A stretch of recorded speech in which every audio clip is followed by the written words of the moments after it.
Hello everyone, welcome to Simply Science. I'm your host, Ari Goldberg. It's the start of fall, so for this month, we're going to learn why leaves change color. Also, about babbling parrots and what that could mean for human speech, and plenty more. There are few things cuter than a babbling baby in a crib. But as our Mike Gilliam shows us, scientists have been looking not just at human babies babbling, but also at parrot babies babbling. Help give some insight into how humans develop speech patterns. They're cute and fun to watch, but according to a recent study out of Venezuela, these baby parrotlets are actually embarking on a journey into vocalization, much like human babies. They put a little tiny microphone above the nest that then they can project and record from, and some receiving equipment, as well as a little video inside the nest box. This was all done at the Hato Masagario Research Center. The goal was to find out if what parrots do in the nest could be studied and the information transferred to humans. There are only a few species that can learn how to imitate sounds like us humans. The ability to modify our vocalizations and copy sounds like we do for spoken language. And babbling seems to be part of the developmental process to make that happen. Studying the speech patterns and ability of parrots is nothing new. One of the most famous parrots was an African gray named Alex, trained by Irene Pepperberg, who is currently an affiliate at Hunter College. How many keys? You're right, good boy. You tell me what's different? What's different? Color. That's right, good parrot. People just assume that the animal is just spontaneously mimicking without a cognitive concept of what it's saying. But my colleague Irene Pepperberg and some others have shown through experimentation that these parrots will understand what the English or other words mean. Pepperberg, who is at Boston College, has also had appointments at Harvard and MIT and was able to teach Alex colors, shapes of objects, and to say things like "I'm hungry" at the appropriate time. Now, how many green blocks? 4. Good boy. Good parrot. In this most recent study, researchers also learned that the babbling in the nest may be the first sounds the little parrots are learning, and that other factors could be used to manipulate the creation of sounds, including giving them stress hormones. They give higher levels of corticosterone, which is a stress hormone, to the babbling young infant birds. And these animals produce more varieties of sound, more complex songs later in life as adults. So it might indicate if you were to give a human baby increased doses of corticosterone as a child, would that human baby have more advanced language abilities as an adult? That would be one prediction of this study. It's not clear why stress hormones might increase the amount of babbling a parrot chick may produce, because the hormones have had the exact opposite effect in studies of songbirds, meaning once they get the hormones, they shut up. I think we haven't tested enough animals yet to really know if this is a songbird parrot difference and which one's more closer to humans so we can translate it to humans. While some people might question the importance of studying baby parrots babbling in the nest, the experts say this could in reality be very important research. And here's where it gets really interesting. What about children with autism and speech difficulties? Could they be helped? There's been some evidence that autistic children might babble a little differently than those who aren't. And it makes you wonder if that is the case in these parrots, could we find a model of that as well, and where some individuals, some siblings might be vocalizing or babbling differently, and then we can use that animal model as a system to test what's going on there, and maybe even to treat it. I'm Mike Gilliam for Simply Science.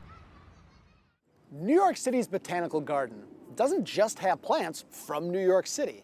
It has plants and fungi collected from all around the world, over 7 million species. And it doesn't just show Earth's biodiversity, but also the impact of climate change over time. Maria Van Mee visits the William and Linda Steele Herbarium at the New York City Botanical Gardens.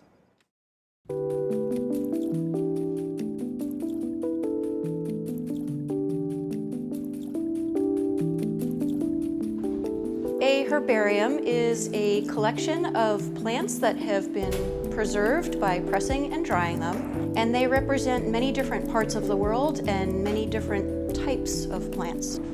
Our collection is one of the 4th largest herbaria in the world. We have 7.8 million specimens. This is actually just one of 4 floors in this building filled with specimens.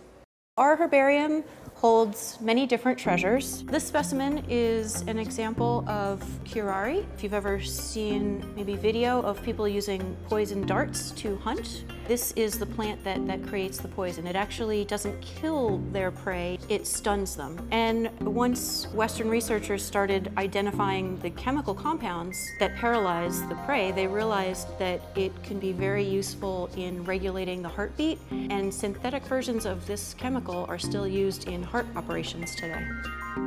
This was collected on Captain Cook's voyage in 1769. So the 2 botanists that traveled with Captain Cook around the whole world were Joseph Banks and Daniel Solander. And even though it's so old, it's in excellent condition. So it really drives home the point that once they're preserved, they will be here for scientific study for generations to come. Our researchers go out into the field to collect specimens in all different corners of the world. Most botanists have a specialty in a particular plant group, and often they'll also have a specialty in a particular place of the world that they've studied for a long time. So they will go out into the field, collect plant specimens, continuing to document what's growing at that point in time. We're currently in the section of the building where the specimens have just arrived from the field. And the first thing that we do before we even open the boxes is we stick them in the freezer to control for insects that might be hiding in those boxes.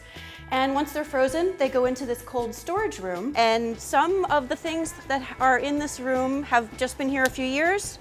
Some of them have been here for well over 50 years. This is sort of a temporary space as we process the collections and try to get them determined fully to genus and species. We are now in what we call the mounting room, and this is the last step, which is attaching the specimens, taking them out of the newspaper and attaching them to herbarium sheets so that the paper will support the specimen underneath. We can really study them without damaging them. Sometimes we'll also have to use a needle and thread to tack down some of the heavier, stiffer parts of the specimen so that they don't pop up when you handle them. And this is our digital imaging lab, where we image all of our specimens. This is all available online to researchers in every part of the world. We could not live on this earth without plants. We need them for food, we use them for housing, they create the oxygen that we breathe. And in the age of climate change, herbarium specimens are extremely useful to document how the landscape has changed. This, for example, is a viburnum that was collected right in the same area in 1891. And in 1891, this viburnum flowered in mid-June. Fast forward 110 years to 2011, the exact same species growing in the exact same plant flowered almost a month earlier. So there's a very tangible physical evidence that can inform studies for climate change.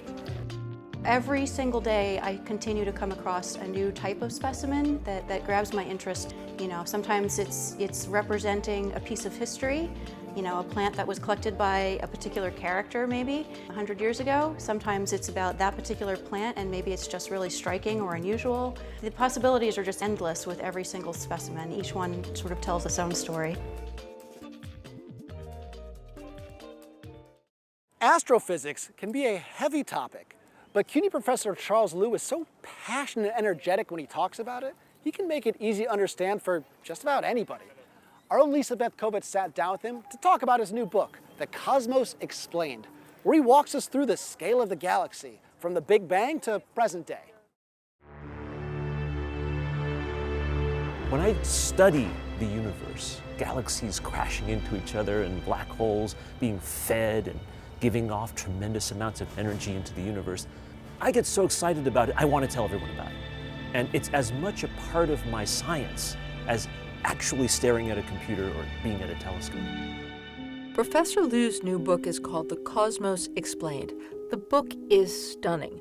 Precision images are scientifically accurate, and there's a very interesting timeline running along the bottom of every page. You can flip this book open anywhere and get a complete story about something going on in the universe at that time. You see the context of where you are and why you happen to be looking at this. What does this matter in the overall history of the cosmos? With all the extra advantages that come with math and science, do you see something in the sky that we don't? I get to see both the beauty of the complexity of the universe and the beauty of the simplicity of the universe. When I look up, I see stars and galaxies all following fundamental natural laws that give us basic rules that drive all of existence, whether it's the most gigantic black hole or the smallest insect here on Earth. At the same time, I know that from each step of the universe, from the Big Bang all the way to the present day and beyond, there are a myriad of other small details, little things here and there, butterflies' wings in Tokyo, or anything else that come together and influence all those things to make each grain of sand, or each ant, or each person, or each star, or each galaxy unique and fascinating. While teaching and researching and writing, Professor Liu has also started a new project called the Looniverse. The Looniverse is a podcast that I've been doing with a great team of wonderful folks. And what we're trying to do is to talk with younger scientists, people who are at the cutting edge. They're pushing the frontiers of science, adding new ideas, fresh perspectives. In the process, they're showing that well-rounded human beings are really the future of science. Not just ones that do this, but also people who are athletes, people who are artists, people who are philosophers and writers. That's how we're moving science forward. And the Looniverse is my opportunity to get to know all these wonderful people. Liu's career is expansive, but starting out, science wasn't always open to that kind of creativity. When I told people that I wanted to combine education and public outreach and museum work and teaching with my research, many people, many of my mentors, lovingly and kindly told me that I was not thinking straight. They didn't understand, as people do now, I think, this next generation of scientists, that it is all intertwined. Albert Einstein once said, in 1930, he wrote an essay called What I Believe. And Albert Einstein said that the same impulse drives both great art and great science. Roughly translated from the German, it's the sense of being awed by what is mysterious. So if you feel that there's something bigger, something cooler, something that gives you a drive to go beyond your limits, that is the impulse that drives both great art and great science. This has been Lisa Beth Kovitz for Simply Science.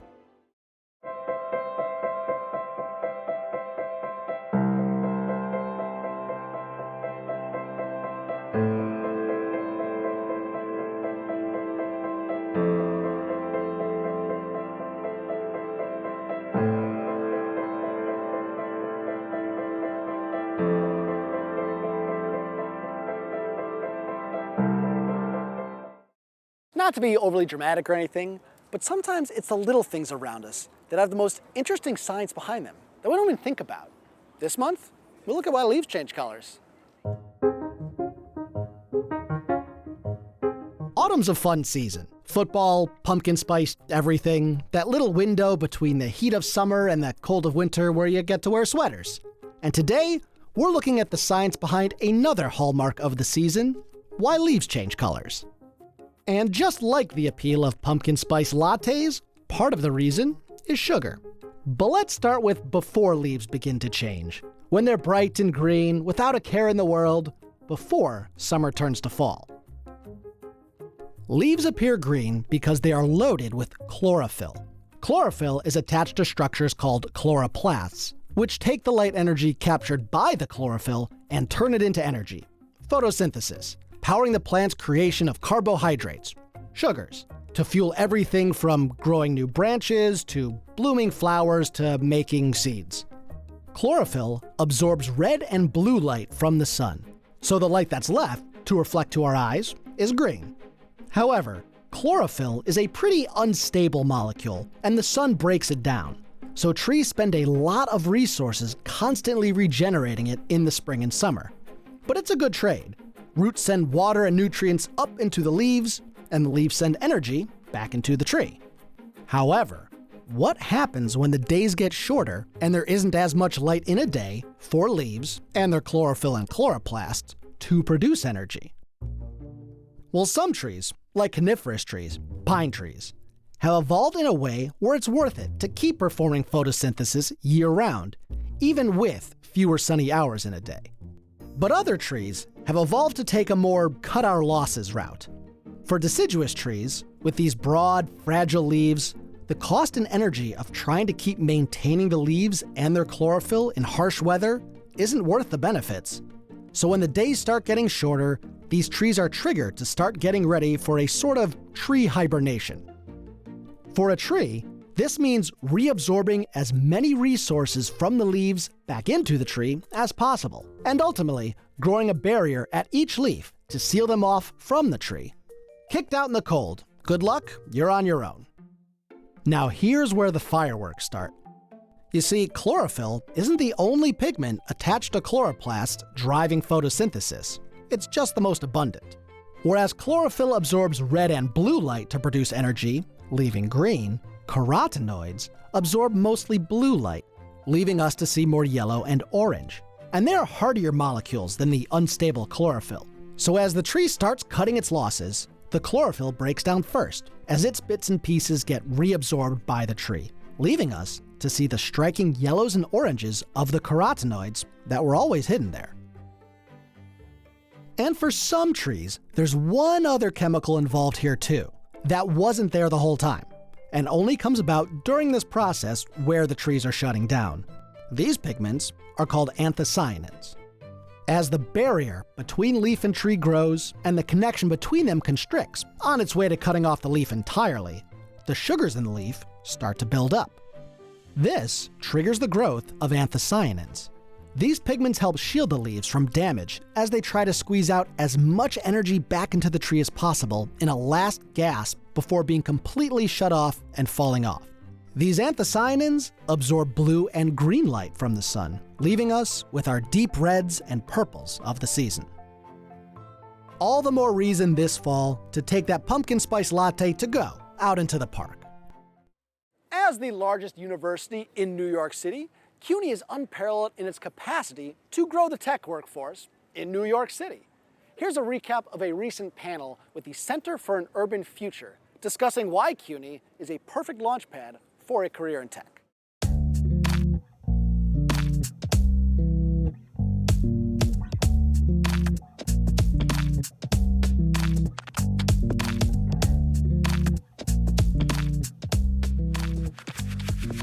CUNY uniquely has the capacity to help New Yorkers from underrepresented populations prepare for tech careers at scale.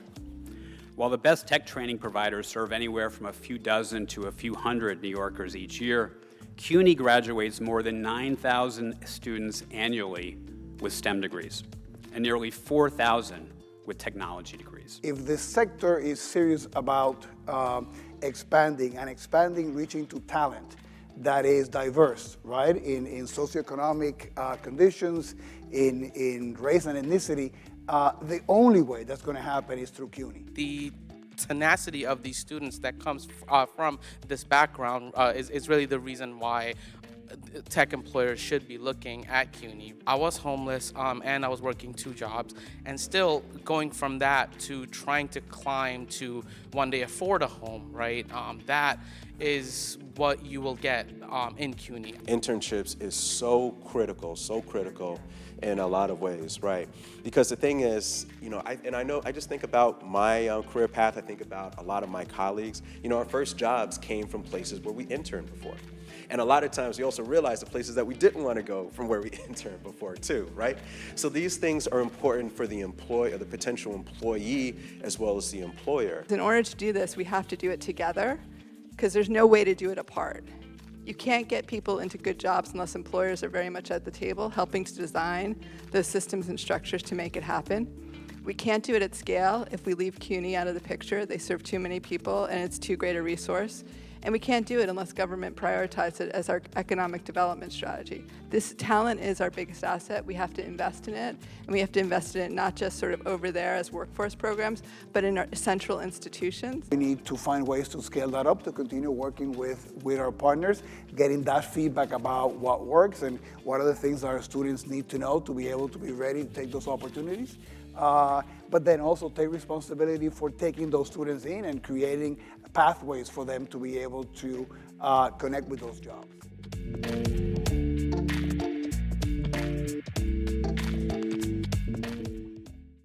At the Mishkin Gallery at Baruch College, artists and scientists come together to advocate for our oceans. And it all started with the song of a humpback whale. Andrew Falzone has that story.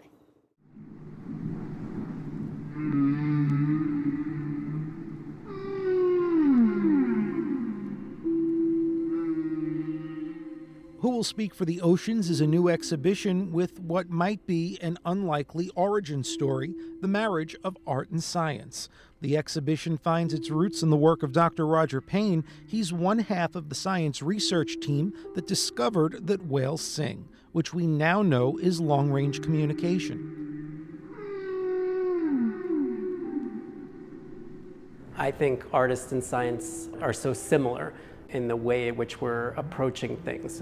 Very inquisitive, have a certain childlike curiosity to the world. I think that we both found something interesting in each other's work, and we both found something that piqued our curiosity, and we wanted to really see how they would come together. Dr. David Gruber and Elena Claire Feldman are what you might call unlikely collaborators. Dr. Gruber is a marine biologist at CUNY's Baruch College, and Feldman is director of Baruch's Mishkin Gallery. Together, they're co-curators of the Mishkin exhibition, Who Will Speak for the Oceans, a cross-disciplinary collaboration of art and science. I think the fact that he did call them songs was incredibly generative, and it inspired, musicians like Judy Collins and Kate Bush took the album, resampled it. A lot of hippie culture was around it. The Save the Whale campaign, in part, was inspired by Roger Payne's album. But the album did so much more than raise awareness. In 1982, the album was actually played on the floor of Congress in hearings about ending commercial whaling in the United States. And in part of this album, it changed the law. Commercial whaling did indeed end. It led to the Marine Mammal Protection Act, and it led to several whale species from not going extinct. And the exhibit shows that we connect with whales not only through song, but through grief. The video projection Telequa by Bahamian artist Dominique Knowles depicts a killer whale carrying its dead calf through the water. Also on display are the works of Else Bostelmann, who composed these images for National Geographic. Working in the 1930s and a time before color photography, she illustrated based on descriptions from scientists and bones in museum collections. Taking a less literal approach is the work of Joan Jonas. She created these 3 drawings, which, in her kind of typical calligraphy style of fish, but then one of the paintings is actually a female body, presumably hers, that's actually becoming animal. And so she maps an octopus kind of onto her body, and it depicts for me like a perfect analogy of us trying to get closer to the animal and what happens when we sense them so much that we start to almost become them.